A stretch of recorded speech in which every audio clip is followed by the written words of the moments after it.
Bismillahirrahmanirrahim. Assalamualaikum. Bertemu lagi dengan sendiri atau diantarin. Semoga kita baik-baik saja dan semoga kita masuk surga. Amin. Bismillahirrahmanirrahim. Allahumma sholli ala Sayyidina Muhammad. Bertemu lagi dengan kita semua. Kami akan menemani waktu Anda yang berharga beberapa menit ke depan. Di sini kita akan mengetahui sebuah cerita yang mana tentu beberapa dari kita sangat suka dengan cerita. Ada sebuah cerita yang diceritakan di dalam kitab Hilyatul Aulia tentang seseorang yang soleh dan ahli ibadah.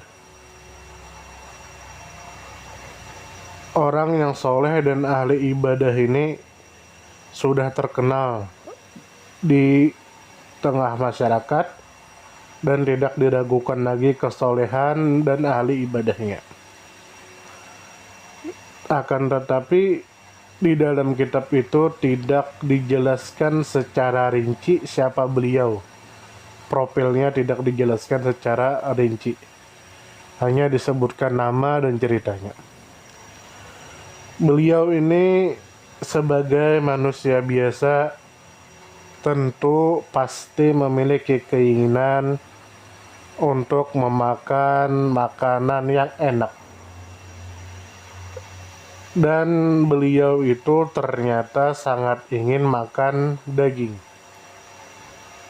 Pada suatu hari beliau membeli daging di pasar dan membawanya pulang.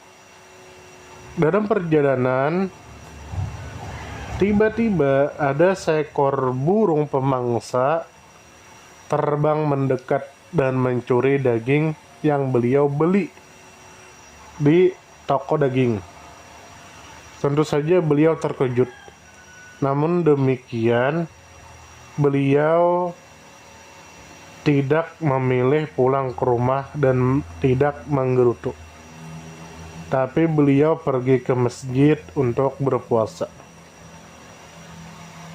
Di sisi lain, burung yang mencuri daging milik beliau bertemu dengan burung yang lain dan terlibat dalam perebutan sengit untuk memperebutkan daging tersebut. Kebetulan perebutan daging antar burung tersebut terjadi di dekat rumah beliau, hingga akhirnya daging tersebut terlepas dari cengkraman burung dan jatuh tepat di depan istri beliau. Melihat daging tergeletak di sana, sang istri mengambil daging tersebut dan kemudian memasaknya. Menjelang waktu sore, ketika langit mulai mendekati waktu maghrib, beliau keluar dari masjid dan pulang ke rumahnya untuk berbuka puasa. Sesampainya di rumah, ternyata sang istri menyuguhkan daging yang telah dimasak. Lalu beliau berkata, "Dari mana kamu, wahai istriku tercinta, mendapatkan daging ini?" Lalu sang istri pun menjawab apa adanya bahwa sebelumnya ada burung yang berkelahi memperebutkan daging di atas rumah. Mereka berkelahi memperebutkan daging ini. Lalu daging ini jatuh di hadapanku, aku pun mengambilnya dan memasaknya, ucap sang istri tercinta. Mendengar cerita dari sang istri tercinta, beliau pun menangis sambil berkata, "Segala puji bagi Sang Pencipta yang tidak melupakan, meskipun aku seringkali melupakannya," kata beliau. Demikian sikap beliau ketika berhadapan dengan situasi yang bisa dianggap sebagai musibah. Beliau tidak memilih untuk marah dan mengutuk burung yang mencuri daging beliau. Tidak juga pulang dengan rasa yang kesal. Beliau lebih memilih untuk berpuasa dan menghabiskan waktunya di masjid. Keputusan ini mencerminkan kebijaksanaan dan kedalaman beliau dalam memandangi sebuah kehidupan. Beliau memilih ibadah sebagai respon atas peristiwa tersebut. Beliau sadar bahwa nikmat Sang Pencipta yang didapatnya sudah begitu banyak, sehingga tidak pantas bagi beliau untuk marah atau mempermasalahkan kejadian yang sepele atau remeh ini. Oleh karena itu, beliau memilih untuk merespon kejadian tersebut dengan berpuasa, menyerahkan segalanya kepada Sang Pencipta. Bagi beliau, peristiwa ini adalah bentuk lain dengan cara bersyukur.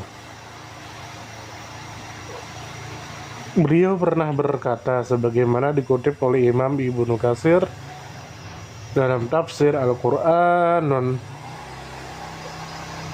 yang artinya syukur adalah kerendahan hati, yaitu kesadaran penuh bahwa segala sesuatu berasal dari Sang Pencipta. Dengan keluasan pikiran, beliau mengubah musibah menjadi ibadah. Beliau memasrahkan dirinya kepada Sang Pencipta, tidak memaksakan kehendak, menghardik atau mengeluh yang berlebihan. Musibah membuat beliau beribadah. Beliau menerapkan rasa terima kasih secara aktual sebagaimana yang dikatakan oleh Imam Tasawuf Ahlussunnah wal Jamaah, yaitu Imam Junaid Al-Baghdadi, bahwa ruang penting dari rasa terima kasih adalah tidak menggunakan pemberian Tuhan untuk melakukan sebuah maksiat. Sedangkan semua hal yang berasal dari Sang Pencipta, termasuk keinginan untuk berterima kasih atau bersyukur. Lalu Imam Tasawuf Ahlussunnah wal Jamaah, yaitu Imam Al-Junaid Al-Baghdadi, mengatakan yang artinya syukur adalah tidak melakukan maksiat kepada Sang Pencipta dengan menggunakan pemberian nikmat Sang Pencipta.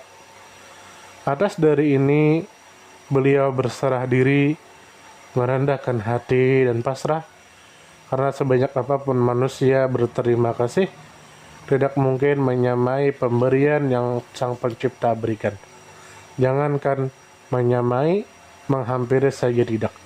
Bahkan kata hampir itu sendiri masih terlalu tinggi untuk digunakan. Nah, pertanyaannya dari tadi, siapakah nama beliau? Nama beliau adalah Shiblul Madari. Cerita ini ada di dalam kitab Hilyatul Auliya. Cuman perlu kita ketahui, untuk kita yang orang awam tidak bisa langsung masuk ke keadaan ini. Tentu saja beliau itu melatih sedikit demi sedikit dari beliau masih muda sampai beliau sudah tua, sudah mempunyai istri. Jadi bagi kita yang belum sampai ke level beliau, maka kita sedikit demi sedikit meningkatkan level kita dengan melaksanakan perintah Sang Pencipta, menjauhi larangan Sang Pencipta. Maka itulah rasa terima kasih kepada Sang Pencipta karena telah memberikan nikmat kepada kita. Setelah itu baru naik level,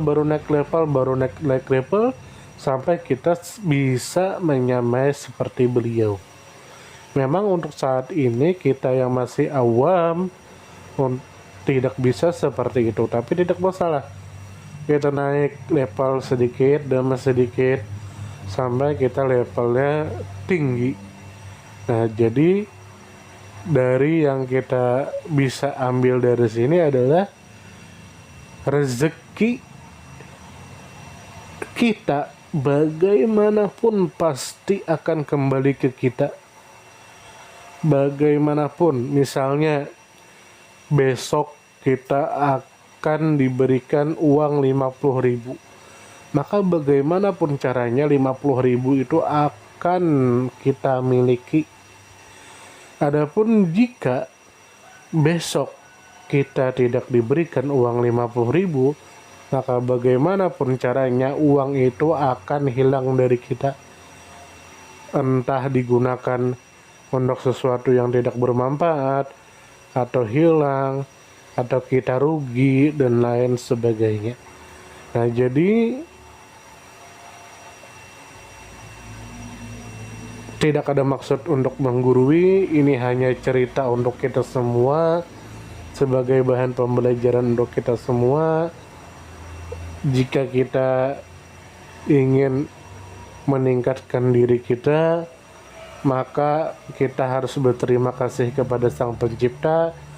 Di antaranya adalah tidak menggunakan anggota tubuh kita kepada hal yang dilarang oleh Sang Pencipta, dan kita berusaha memperbaiki diri kita. Semoga kita disehatkan badan, dilancarkan rezeki, dikabulkan segala hajat.